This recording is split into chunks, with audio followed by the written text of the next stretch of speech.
Do you think it's important to know whether something was written by AI or not? In some ways, I would say that, like in your example, the book that's being written by AI, that's basically ghostwriting, if you think of it, right? Um, so now, mind you, so many biographies or autobiographies are not written by individuals themselves; they're being ghostwritten, right?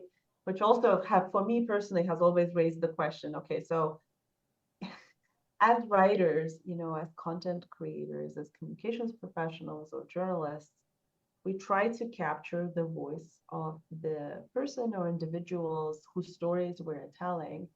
But no matter how hard we try, even if it's people who we know really well, like if, tomorrow I wanted to write a story in the voice of my husband, which I'm not going to. And then there would be all sorts of, I think, obviously we can't because it's not, it's a conflict of interest. But I'm just giving it as an example. If he asked me to write his autobiography, um, He's laughing even right though now. I've He's known watching this and laughing. Like if he ever watches this, he'll be like, "Why did you bring this up?" But the reason I'm giving this example is I've known him for so long and we've been together for so long and we live together and we have children together and we have a life together. So I know him probably.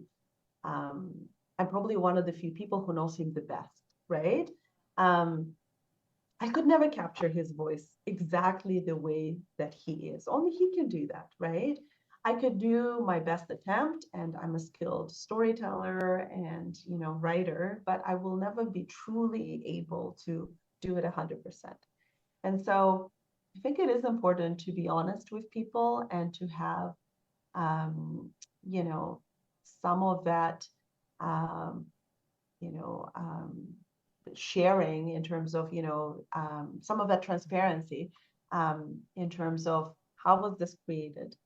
Because it's important for your credibility.